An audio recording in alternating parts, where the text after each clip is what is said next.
Wow. Wow. Wow. Wow. WOW.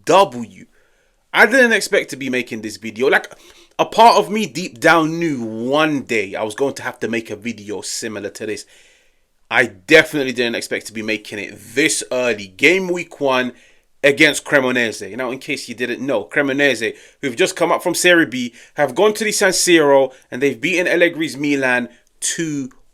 Allegri's Milan, who I've sat all summer praising, and in particular, Allegri. I like the way he was setting up the team. I like the fact that he was getting something out of some of these players. I like the fact that there was a happy camp. Everybody wants to play. I've sat all summer and praised the summer transfer window of Milan, and nobody can deny that. Nobody can deny that. But I feel like it's only fair, it's only right. If I sit down and praise, I sit down and criticize. And I sit down and tell you what I saw, which I didn't like, which Allegri needs to cut out. Because as much as I've praised Allegri during the summer, Allegri got it wrong. Allegri got it wrong today, and I can't sympathise with him. I can't sympathise with him. None of this game week 1, it's still early. No. I can't sympathise with this. Let me break it down for you guys. You come up against Cremonese. Like, it's crazy. I like to sit down, talk football, talk tactics, break things down. Today, I'm talking about the coach, and I'm talking about the players. From the first minute, I saw the starting 11. And I was like, where's Ricci? Where's Jashari? Fofana. Interesting. Fair enough. We all knew Rafael wasn't going to be part of the team. And I said this in my last Milan video. The game against Cremonese, Santi Gimenez, you need to step up. You need to step up. Victor Boniface is on his way. Milan are still looking at other strikers. You need to step up. I looked at the starting 11 and I was like, I just don't get it. Now, here's the way I look at the game of football. If I was a coach and I knew I was coming up against Cremonese, a team that's just come up from Serie B, I would automatically put the onus on my team to dominate the ball, to dominate the game. Did Milan dominate the ball? Yes, they did. There was a period where they had 80% of the ball, 80% possession. There was a period.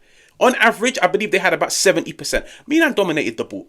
I would put the onus on my team and I'll tell them, you guys are about to go out there and dominate the ball. It's Serie B opposition. You're far better than them in every single department. If I know as a coach my team is about to dominate the ball, do you know what I would do? Do you know what I would do? I would put the footballers on the pitch. If I go into a game and I accept defeat from early, where I go into it and I'm like, I'm coming up against the team. They've got better players than me. Like, let's call a spade a spade. They've got better players than me. They've got players in their prime. I might need to accept. I have to sit back and play on the counter-attack. And because of that, maybe, just maybe, my team will only have 30% of the ball. Do you know who I would play? I would play the athletes. I would play the physical players. The players that can cover ground. The players that can win duels.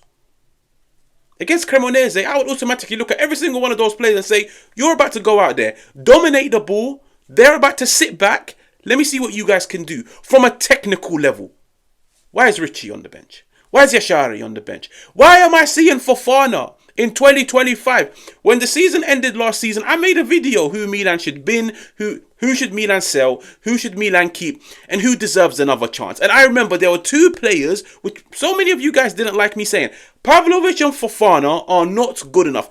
Pavlovic scoring is not fooling me. I'm being completely honest with you guys. Pavlovic scoring is not fooling me. The most chaotic of centre-halves. I said this the other day.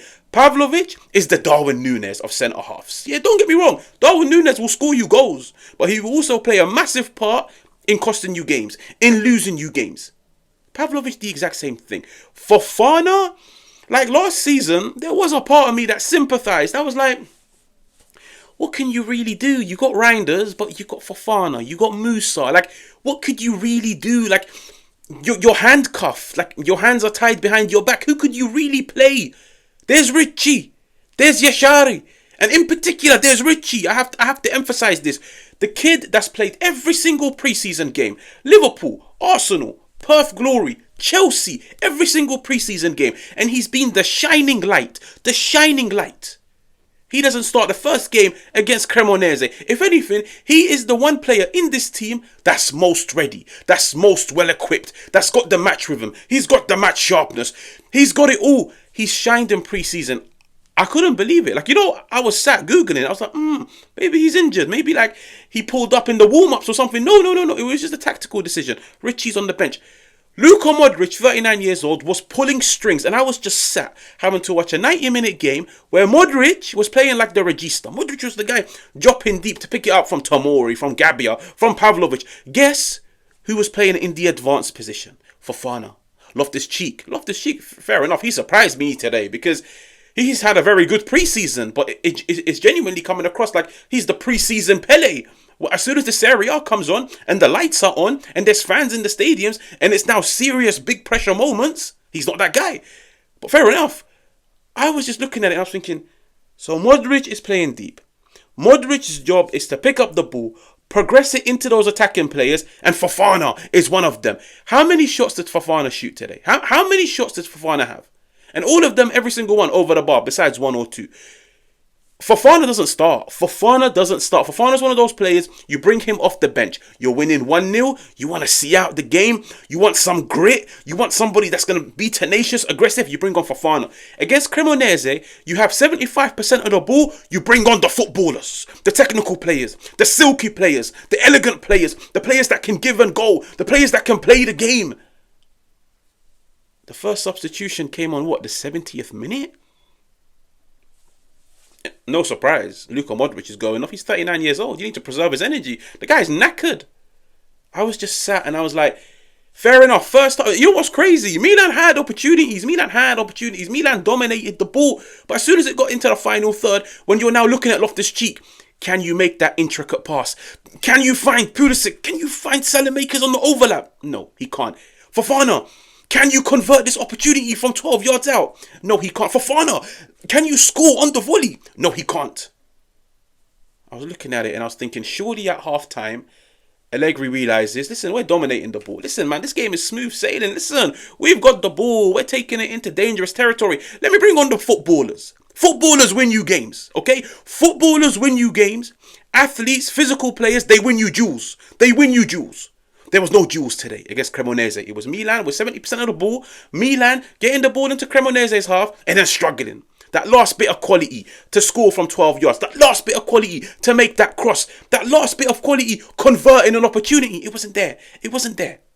And that's why for me, Allegri got it wrong. Listen, sometimes in life, you have to get stung by a bee. To learn your lesson. To never ever be around them. To make sure if they enter your house, you get the slippers. You beat the shit out of them. Sometimes you need to do this. Allegri, I'm looking at him and I'm thinking, tonight you got stung. You got stung by the Cremonese. You got stung. You need to learn your lesson. Fair enough. You know what it is? Sometimes they say, get it out and early. Okay? Get it out and early. You'd rather see yourself lose first game week and then kick on after that. Get it out and early. Fofana does not start. Depending on the game, depending on the opposition, the personnel, the way you want to set up this team, you can then put in a Fofana. You can then put in a Musa. You've got technical footballers. Ricci, Jashari, Modric. That's the midfield trio. That is the midfield trio. If Modric's legs go away, bring on a Fofana. Okay, bring him on. He brings you some. But even like Fofana today, fair enough. Look, the first goal, cross comes in, ridiculous header. Listen, we could turn around and say, Pavlovic, why were you not tracking your man? Pavlovic, how are you letting him get the run on you? How are you letting him out jump you? Listen, sometimes it happens. Okay, sometimes it happens. Milan get back into the game. Salamakers into Stupinian.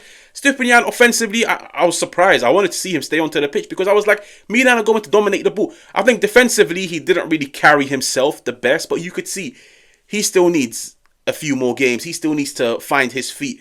He puts in a great cross. Pavlovic scores. I will never be fooled by Pavlovic's goals. Never, ever. Cool. I'm looking at the second goal. Some might look at it and say, wonder strike, crazy goal to concede. Now, let's be real. A bicycle kick at the San Siro, like, it's a lovely goal. It's truly a lovely goal. I'm looking at Fofana and I'm thinking, that's your man, bro. Bro, hermano, achi, that's your man. That is your man. It's not mine. It's not his. That's your man. On the bicycle kick. And then as soon as the goal gets conceded, look at them. They're all looking at him. Hands up in the air. They're all looking at him. What happened? How? How do you let a player execute a bicycle kick in your own box? I don't get it. And I'll be honest with you guys. Then it just got to that period where Cremonese were like, listen, we're 2-1 up. Let's try to see out the game. We're just going to park the bus. You know what? Even if we walk out of the San Siro with a 2-2, Cremonese are laughing. They're partying in Cremonese tonight. Yeah, they're partying. 2-2 draw, first game of the season, away at the San Siro against Milan, who have spent a shit ton amount of money. It's a positive for them. And that's where I was looking at them and I was like, the substitutions, they came too late. When opportunities were created, there wasn't that lethal side. There really, really wasn't. Like, I couldn't believe it. I was watching Milan and I was like, the only person that can score is Pulisic. The only person that can score is Pulisic. He had a few nice opportunities. Santi Gimenez, he needs to step up. As much as I like him, I'll be honest with you guys, I like Santi Gimenez. He needs to impose himself more on games. Like, he comes across like a very fragile profile on the pitch, like a victim at times. Like, oh, it's not going my way. No, you need to impose yourself. You need to get stuck in. You need to make your presence felt. That's what the best number 9s do. You know what they tell you about 9s, about strikers? You need to be cold. Yeah, that's the best way to put it. Yeah, like we use it in the UK when talking about players. As a 9, you have to be cold, bro. Like, you have to look the opposition in the eye and tell them, I'm scoring tonight. You know what? I'm scoring 3 tonight. You know what? I'm about to trouble you. I'm about to trouble you. I'm about to make sure as soon as the referee blows the 90th minute whistle, you're thanking the Lord. You're thanking the Lord this game. You're thanking the Lord the game's over. It's finished. You're about to go home. The duel is done. He doesn't impose himself. Like, he genuinely sometimes comes across like a guy. It's easy to play against him. He looks weak. The first touch isn't there. Modric gave him a beautiful pass into the box. I'm thinking the defender had peeled off. Like, the defender had peeled off. And I was thinking, come on. Just control it. Get the ball out your feet. Pull the trigger. Can't. Like, what I just said to you guys is a 2-step move. Control, get it out of your feet and shoot. It took him 3 touches just to control the ball. I don't know, man. Like, I'll be real. Like, I don't know. Like, they looked good in preseason, but listen, preseason is preseason. I'm looking at it now and I'm thinking, you man need to step up. You guys need to step up. Get it out the way. Listen, fair enough. Game week 1, maybe Cremonese wanted it more, but I can't even use that excuse. 75% of the ball. 25 shots on goal. The amount of times they got the ball into dangerous areas. The amount of opportunities they created. It's just a shortage of quality. Milan's next game, I believe it's against Udinese. Brother, I am not trying to see Fofana in this team. I am not trying to see Ruben Loftus-Cheek into this team. I'm optimistic, but I am not trying to see Pavlovic in this team. You've spent money. Okay, you've spent money. Bring them in. Fair enough. They might not be ready to play 90 minutes, but it's fine. It's fine. Luka Modric wasn't ready to play 90 minutes. It's fine. Play him for 60 minutes. Play them for 70 minutes. Get the job over the line. Bring in the Fofanas. Bring in the Musas. Bring in the Pavlovic. Bring in the Chukwuezis. Yeah, when the game is done. When the game is done, do it. That's what you should do. You start your best players. You start them. Next week, I need to see Jashari start. I need to see Ricci start. I need to see De Winter start. As wild as it may sound to people, no, Salamakers was good. I need to see those 3. Those 3 need to start. They have to start. If Boniface is done, I'll probably play Gimenez and tell him, listen, Udinese, show me what you can. If not, I'm bringing in the physical profile. Boniface will trouble defenders. Boniface will trouble defenders. They don't want to come up against him. Pace, power, he's a bully. He backs into them. He troubles them. Gimenez is coming across like this friendly... He's not even a giant, bro. He's coming across like just this friendly guy that's just happy to be there. And you know what I mean? You need to be cold. You need to be ruthless. You need to be clinical. You need to punish the opposition. If you can't punish Cremonese, then God knows what the future holds. God knows what the future holds. I don't want to come across harsh. I'm being completely honest with you guys. I've sat and praised these dudes all summer. But now, bro, this is business season. This is when it matters most. This is when you earn your bread and butter. It's lovely what you done against Perth Glory. It's lovely what you done against Liverpool. Show me it now. When the lights are on. When the pressure is on. When the whole world is watching. Trust me. Not many people were watching Milan against Perth Glory. Trust me. Now everyone's watching. You need to step up. You need to step up. These mistakes, the lack of technical ability, it needs to be cut out. It needs to be cut out. But yeah, I genuinely wish first game of the season I was sat here spreading some positivity. But I feel like I owe it to you guys, man. I feel like as much as I sit down and praise, I have to sit down and be real with you guys and criticize when I have to criticize. But I guess in 7 days' time, we'll be sat doing this again. Make sure to like, make sure to subscribe. I'll catch you guys on another one.